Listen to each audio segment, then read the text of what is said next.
Eu sempre costumo afirmar que o homem luta por sua razão, mas que a verdade a Deus pertence. Também costumo dizer enfaticamente que eu quero fazer da verdade a minha razão e não da minha razão a verdade.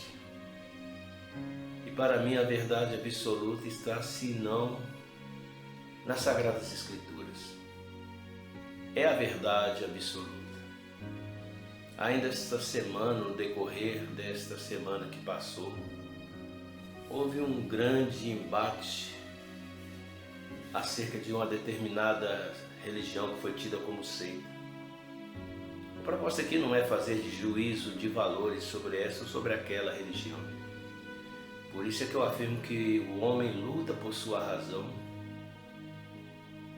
mas a verdade a Deus pertence. Se nós a chegarmos a um Hezbollah da vida, se é que ainda exista Hezbollah, Hamas, eles acham que estão dentro do direito e dentro da sua verdade de matar pessoas ao explodirem-se ou então ferirem pessoas, tal como sucedeu há pouco tempo em Israel, onde vários inocentes foram mortos.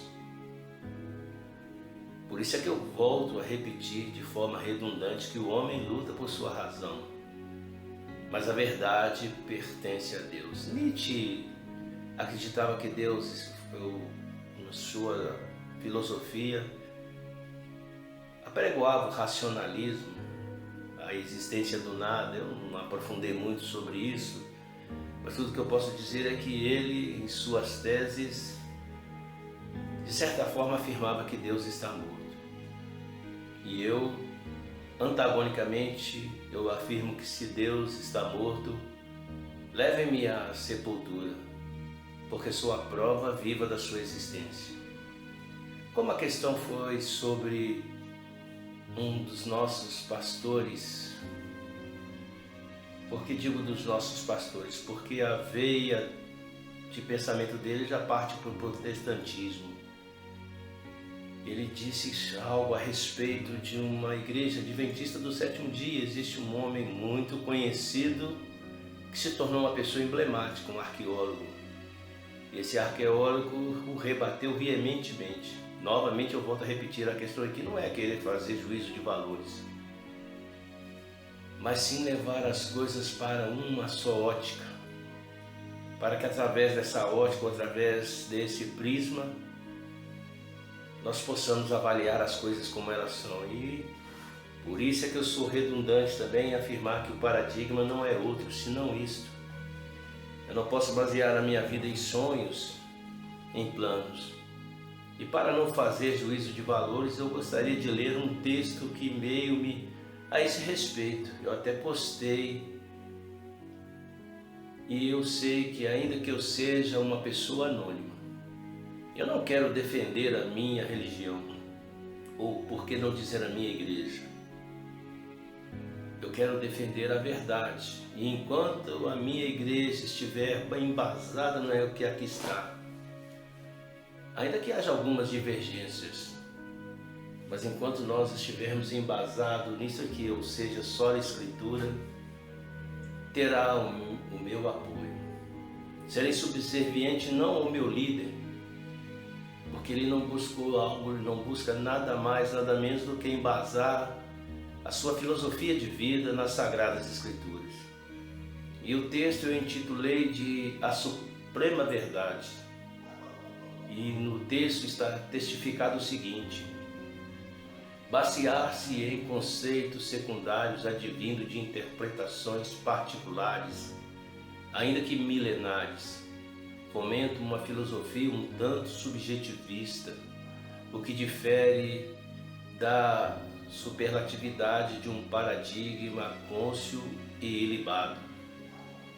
Perdoe-me o redundante pleonasmo egocêntrico, humanista, profundamente antropocêntrico, cujo paradoxalmente germina o mais ambíguo pluralismo extremamente relativista, onde o mosaico das ideias em que cada qual no seu quadrado deixa a suprema verdade de lado, convivendo com a promiscuidade coletiva de uma conturbada consciência compulsória que deturpa a hegemonia da doutrina.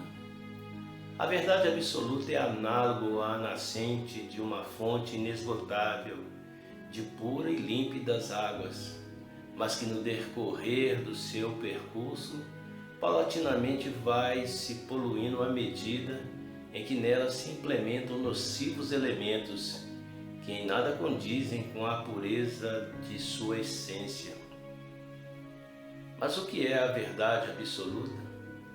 Onde habita a verdade absoluta? A quem pertence a verdade absoluta? A verdade absoluta nada mais é senão as sagradas escrituras, exaradas em um compêndio ao qual o concomitante denominamos, ao qual comumente denominamos por Bíblia. Palavras estas que foram buriladas com a aquiescência de Deus, quando através do Espírito Santo inspirou aqueles a escreverem e posteriormente orquestrou toda essa energia que hoje se configura de forma indubitável, inalienável, textos e contextos que culminam em 66 livros. E somente deixa de ser o superlativo paradigma, ou seja, somente deixa de ser a verdade absoluta quando antagonicamente homens, sem a inspiração deste mesmo Espírito Santo, usurpam de um direito que a eles nunca o tiveram, para promiscuir com ambíguas e antropocêntricas ideias a pura essência que emana das Sagradas Escrituras, razão pela qual ouvimos tantas razões sem ter nenhuma razão, defendendo unilateralmente o seu ponto de vista, que antagonicamente difere-se do ponto de vista de outra razão que não seja a sua, mas que às vezes pela mesma forma pretere a verdade absoluta ou de forma tendenciosa visa condicioná-la à sua vã filosofia. Onde está a verdade, então? Em Deus e naqueles que morreram nele para dele sobreviverem. É o texto que veio ao meu coração, sem querer fazer juízos de valores, porque existem tantas religiões. Eu costumo dizer que religião é uma ponte que leva o homem a um lugar onde Cristo Jesus pode estar ou pode não estar. Depende do que crê, no que se crê. E eu creio nas Sagradas Escrituras. E para concluir, talvez eu coloque aqui um texto que nada tem a ver. Mas se lermos todo o capítulo do Evangelho de João, capítulo 11, nós entenderemos que faz um grande sentido. Aliás, o sentido básico é esse. Não é basearmos em visões, em interpretações subjetivistas, em alienações, deturpações, mas prescrutar, analisar, avaliar e discernir o que aqui está escrito e depois aplicar em nossas vidas. E disse Jesus: eu sou a ressurreição e a vida. Quem crê em mim, ainda que esteja morto, viverá. E todo aquele que vive e crê em mim, nunca morrerá. Crês tu isto? E já que falei no sentido da verdade absoluta, num silogismo eu afirmo que ele era o Verbo. No princípio ele era o Verbo. Está no mesmo Evangelho de João, no primeiro capítulo. O Verbo era Deus e o Verbo estava com Deus. Só que o Verbo deixou a glória em que vivia e veio a esse mundo se transformando em carne. E deixou seus ensinamentos para que nós pudéssemos ou venhamos aplicar em nossas vidas, sem subjetivismo. É a tão conhecida e tão emblemática só a Escritura. Bendito seja esse Deus maravilhoso chamado Jesus.